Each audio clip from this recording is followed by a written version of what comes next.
अस्सलाम वालेकुम स्टूडेंट्स, कैसे हैं आप सब। उम्मीद करता हूं कि आप खैरियत से होंगे। हमने स्टैटिस्टिक्स का चैप्टर नंबर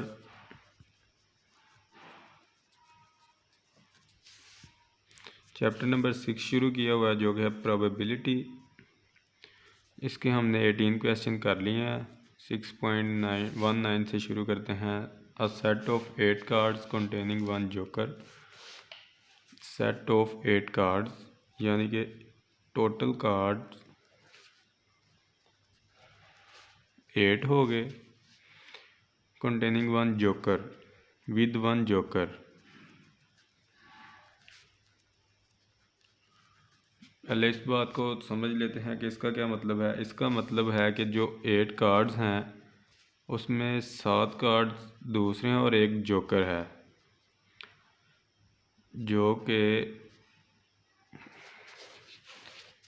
7 जब कार्ड्स आपके दूसरे होंगे और उसमें एक जोकर डालेंगे तो फिर ये 8 होंगे। तो इसी वजह से उसने बोला हुआ है a set of 8 cards containing one joker. A and B are 2 players.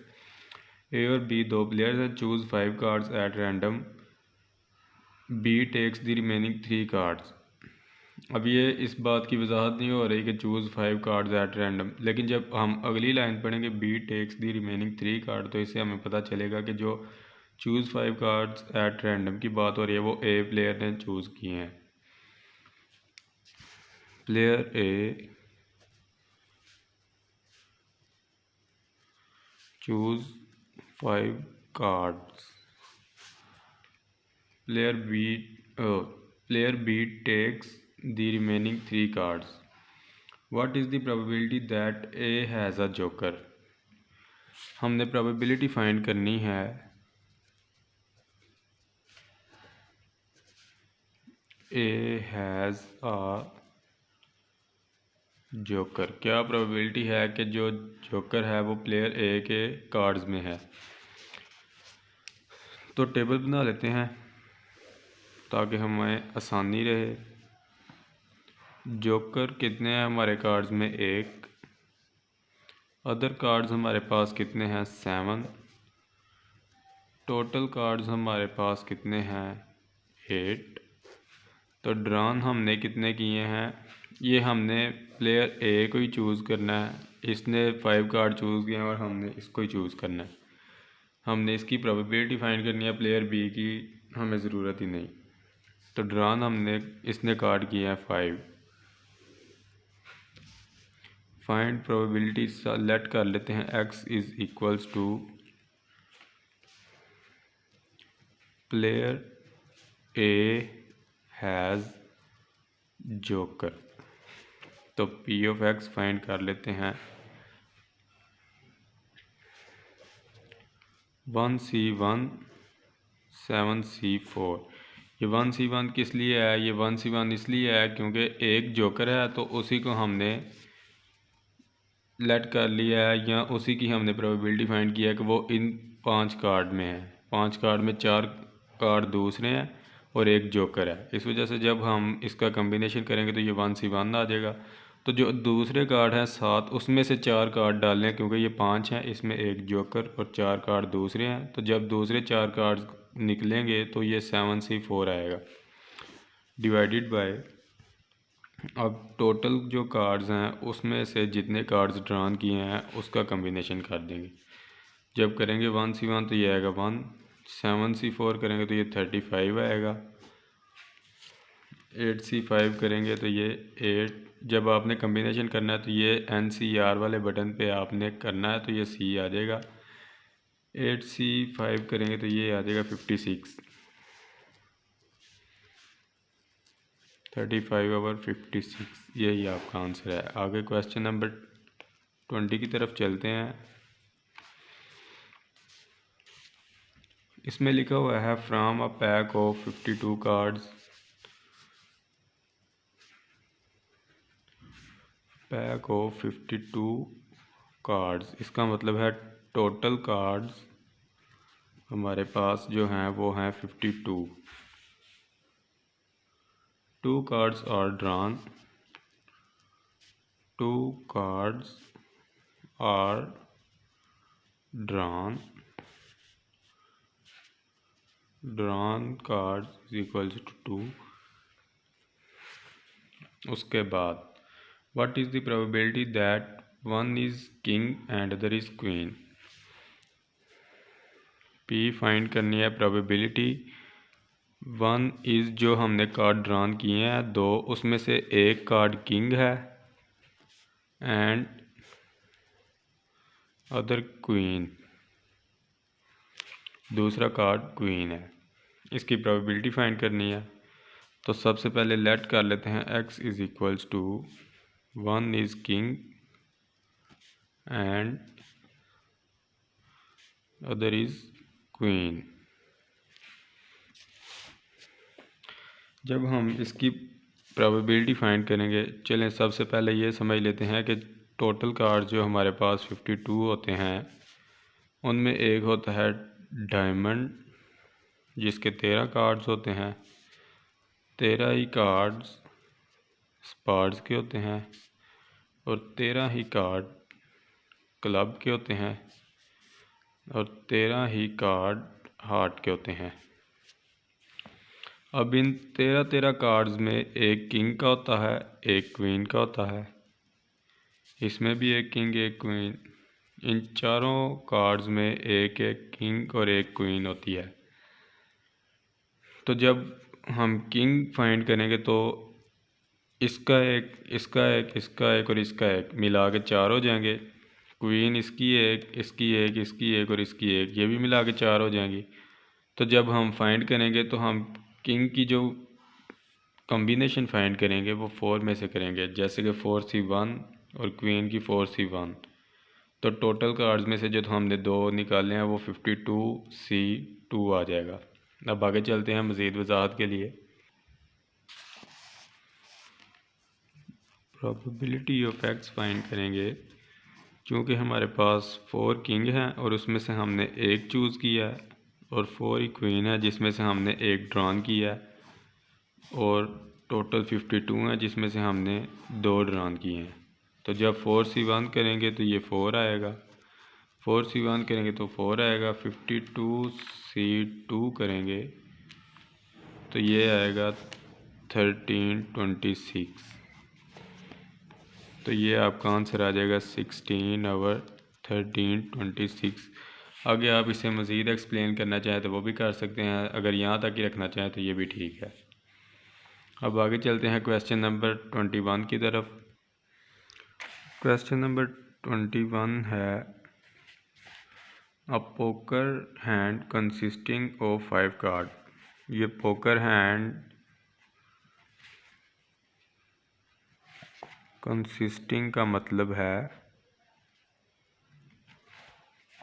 Drawn. ये एक ही वर्ड्स है।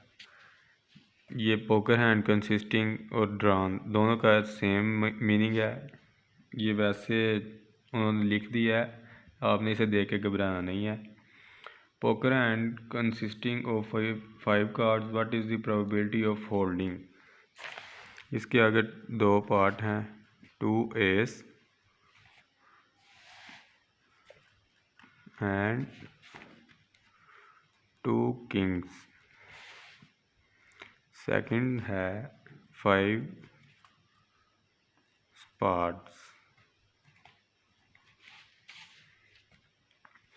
अब इसमें हमें एक ही बात बताई गई है। पहला क्वेश्चन सोल्व करते हैं, उसमें हमें बताया गया है ड्रॉन 5 कार्ड्स। अब हमें ये तो पता है कि प्लेइंग कार्ड जो होते हैं वो 52 होते हैं। सादे लफ्ज़ों में अगर बात की जाए तो प्लेइंग कार्ड जो हमारे ताश के पत्ते होते हैं उन्हें हम प्लेइंग कार्ड्स कहते हैं।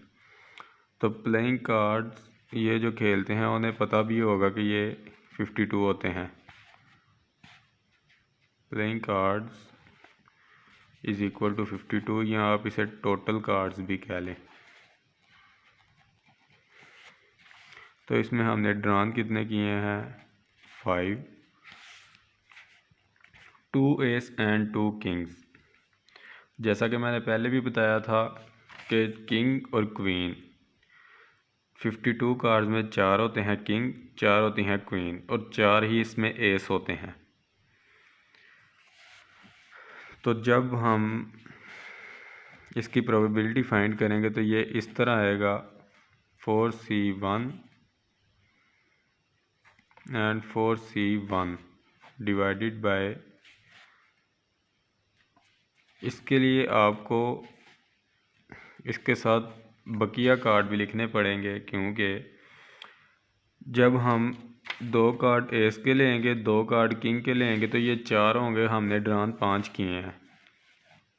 इस वजह से हमें अदर कार्ड्स का भी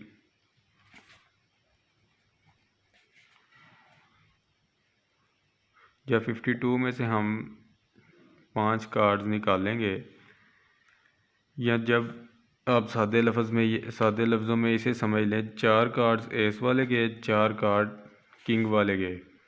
जब 8 कार्ड गए तो इसमें से पीछे 44 कार्ड्स रह जाते हैं। 4 कार्ड इसके गए, 4 कार्ड इसके गए। अगर हमें 4 कार्ड क्वीन के भी निकालने पड़ते तो ये पीछे 40 रह जाते, लेकिन उसने हमें 2 एस एंड 2 किंग्स ही बोले हैं, तो इस वजह से हम 8 कार्ड निकालेंगे। 8 कार्ड में से भी हमने ड्रॉन 4 किए हैं और 5 किए हैं, जो कि 4 कार्ड इन दोनों में से आ गए हैं और बाकी 1 कार्ड इसमें से आ गया अदर कार्ड्स में से। तो जब हम 5 कार्ड पूरे करने के लिए 44C1 करेंगे, उसका हमें नहीं पता कि उसने वो स्पार्स में से लिया है, हार्ड में से लिया है या क्लब में डायमंड में से लिया है, उसने पता नहीं किस में से लिया है। इस वजह से हम ज़्यादा वजाहत करने की वजह से इसको ऐसे लिख देंगे 44C1। अब आगे हम लिखेंगे, क्योंकि हमने टोटल कार्ड्स में से निकाले हैं, टोटल कार्ड्स में से हमने 5 निकाले हैं, तो इस वजह से हम लिख देंगे 52C5। तो जब 4C1 करेंगे तो ये 4 आ जाएगा, 4C1 4, 44C1 44।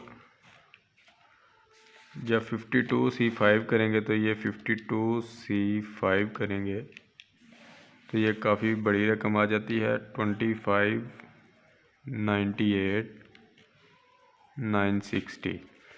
तो मल्टीप्लाई कर लें, 44 इंटू 4 इंटू 4,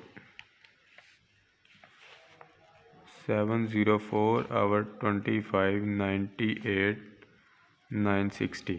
अगर आप इसे आगे मज़ीद हल करना चाहें तो कर सकते हैं, अगर ना भी करें तो यहाँ तक भी ठीक है। आगे चलते हैं इसके दूसरे पार्ट की तरफ,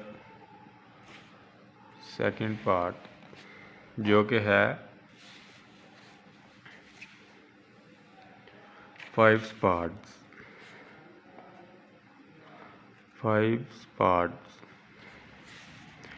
अब ये हमें समझने में इजी होगा, क्योंकि 13 कार्ड स्पार्स के होते हैं। Spades is equals to 13।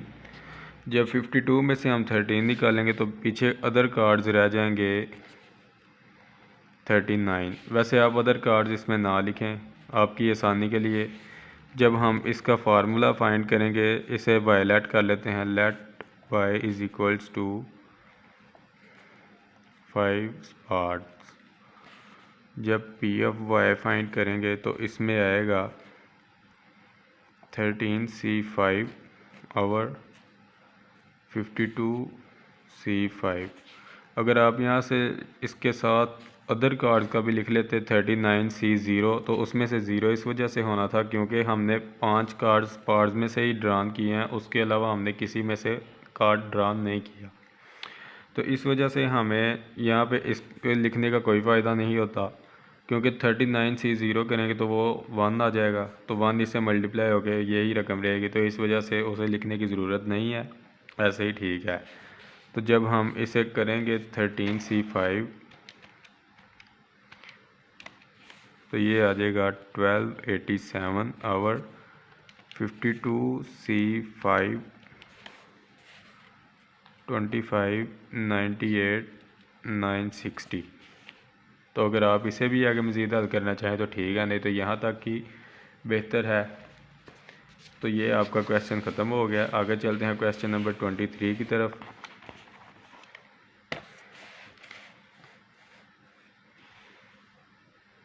Sorry 22 की तरफ।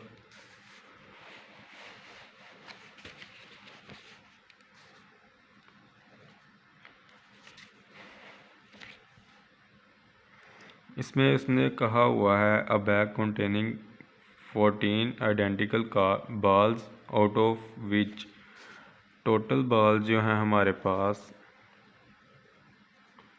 14 है, जिसमें 4 balls are red 4, black 5 and white 5। इसके भी दो ऑप्शन हैं जिसको हमने हल करना है। 3 are red and second is at least 2 are white। सबसे पहले पहला इसका पार्ट हल करते हैं। 3 are red, इसका मतलब है लेट कर लेते हैं पहले x is equals to 3 balls are red. P of x find करते हैं।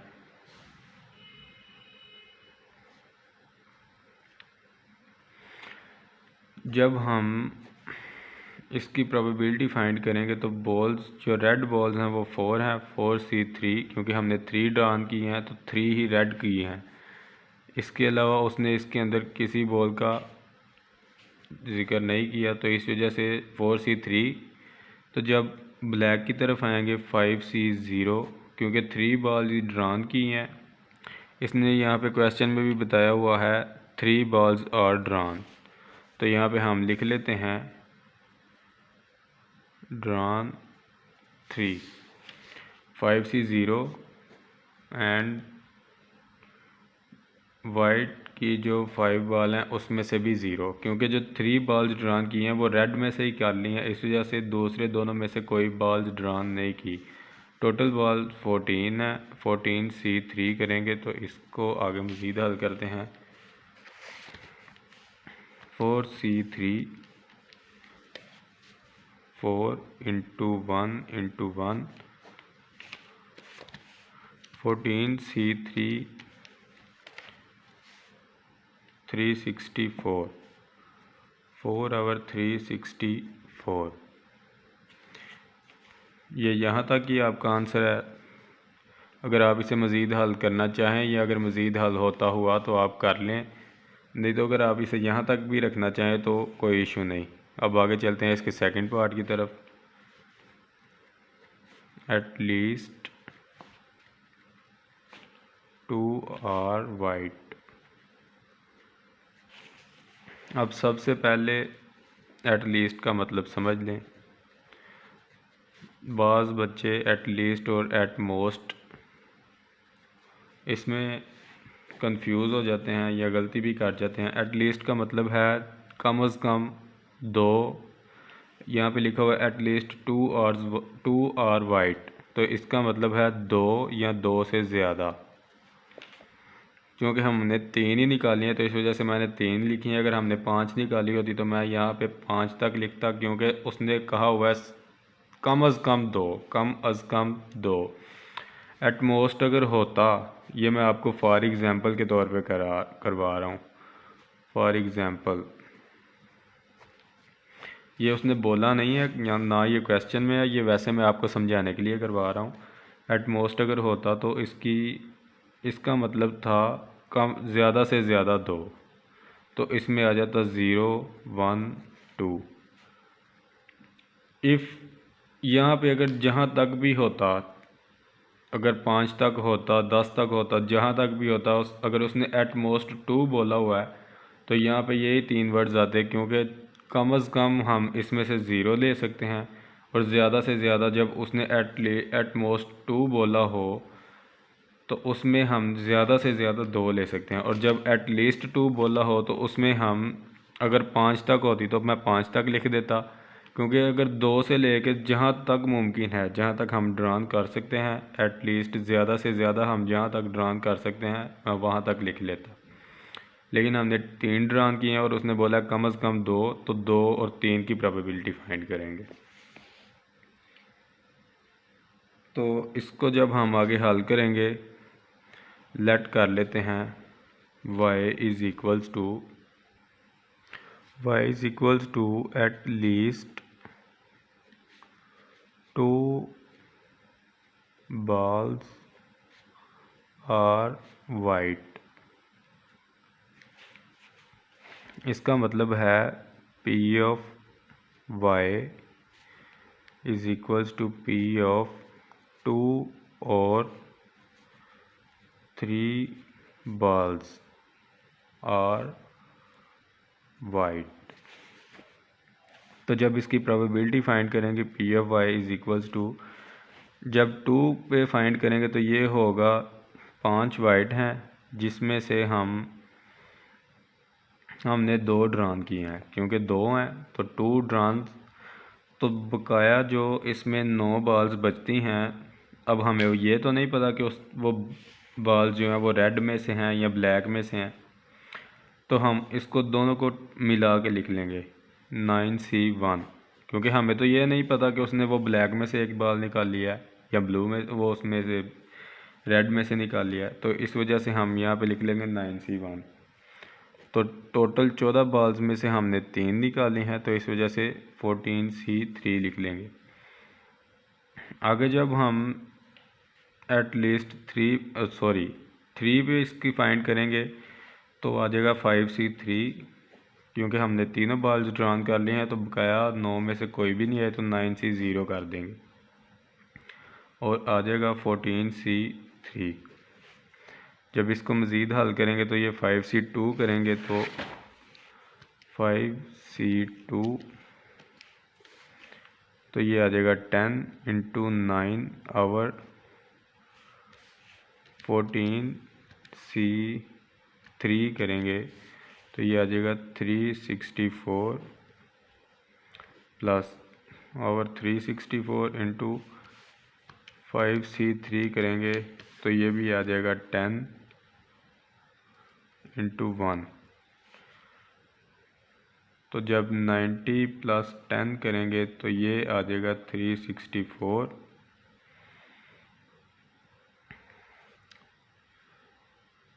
तो ये 100 ओवर 364 आ जाएगा।